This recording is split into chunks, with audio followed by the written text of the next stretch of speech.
Okay, so in introducing Emily, I thought you might be interested to know that Independence at Home makes grant awards 51 weeks of the year. We're a busy little team. And only this week, we were able to award 39 grants, totalling almost £15,000. So every single week, apart from one, which was the Christmas week, we're in our office working. These grants were a whole range of special equipment, contributions towards accessibility, home adaptations, wet rooms, and essential household goods. But the impact of each grant is far greater than just support for the individual who's requested it. It transforms their lives, but it also transforms the lives of those around them, their carers, their family, their friends, even their local communities. I'm delighted that Emily is with us this evening, and we were able to support Emily back in 2022 with a Tri-Ride Power add-on, which is actually over there. It's a piece of equipment that fits onto a self-propelled wheelchair. Emily can explain far better than I can the real impact of the charity Independence at Home. Thank you.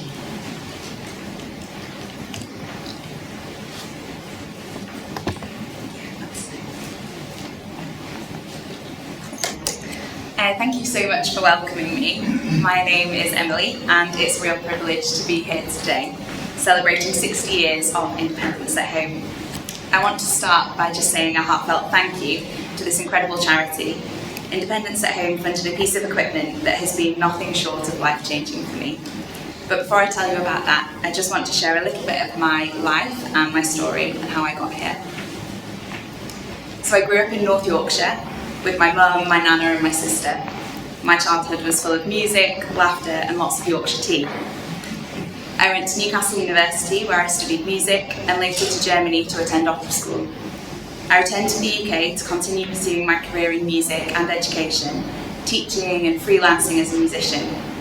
Life in my 20s was vibrant and full, and I was always on the go, teaching in schools during the week, singing on weekends and evenings, camping, festivals with friends, travelling, just being outdoors.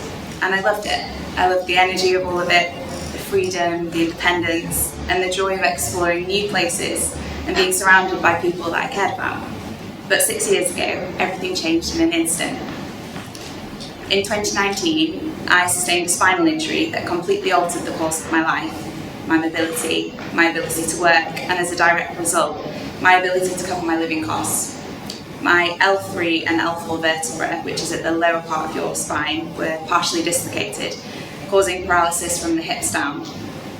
In a matter of seconds, the active, independent and fast-paced life that I'd built for myself had come to a halt.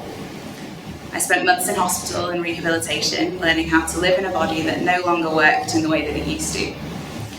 Every single thing had to be relearned. How to sit up, how to transfer, how to get dressed, manage pain and fatigue, even how to push my wheelchair around the ward. Everything suddenly felt 10 times harder, much harder than it did before. And for the first year or so, I poured every bit of energy into trying to fix my paralysis, as through sheer determination could somehow undo what had happened, which we know is not the case. I spent months searching for treatments, exercises, anything that might help me walk again. And for a while I did make some progress. I was able to stand and take some wobbly steps with crutches. But that small victory came at a huge cost. The constant strain and muscle spasms put my body under so much pressure that my femur eventually bent, and in 2022 I lost the ability to stand altogether. It felt like being thrown right back to the beginning, back to the uncertainty and frustration of those early rehab days, and I felt like I was losing my independence all over again. But something shifted. I realised that I needed to stop fighting my body and to start working with it. That's when I began to look for ways to make my life easier, not trying to fix myself, but by embracing the life that I have now. I live in Bristol, a beautiful but very hilly city. Any of you who have been will know that. And my house sits at the bottom of a very steep hill. Getting to the top of my street without a push from somebody is impossible. So I went from being someone who could walk miles through a muddy festival field to someone who couldn't even leave the house without a push from my friend or my partner.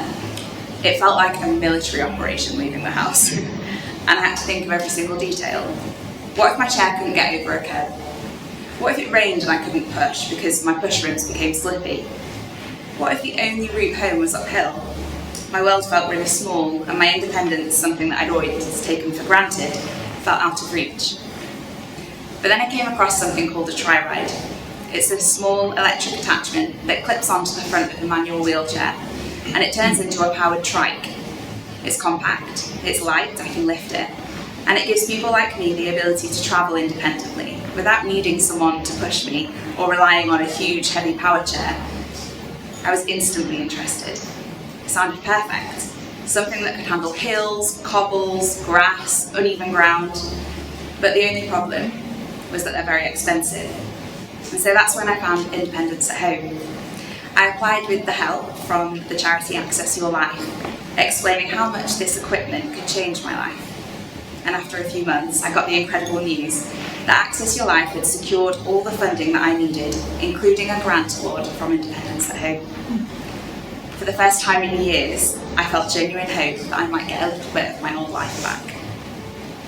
And so the first time I used my tri-ride, I actually cried, not because I was sad, but because I realised how much I'd been missing. Suddenly I wasn't confined by distance or terrain. I could go anywhere.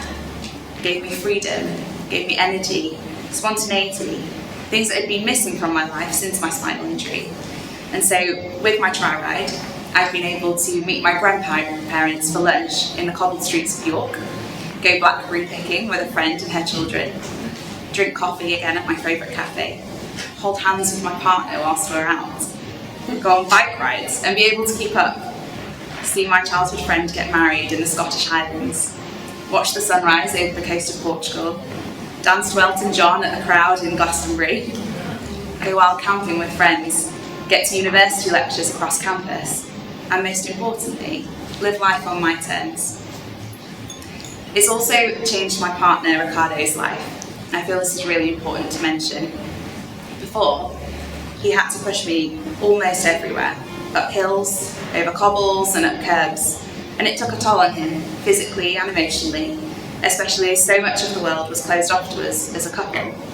But now, with the tri-ride, we move through the world together. We can hold hands instead of him pushing me from behind. He no longer has to strain his back getting me up hills or across town. And we can simply just enjoy living and being a couple again, laughing, exploring, and living side by side. When I was first injured, I thought the word independence was lost to me, forever. I thought that being disabled meant that giving up control, relying on others, and missing out on the things that made life joyful. But the truth is, independence doesn't have to mean everyone doing everything alone.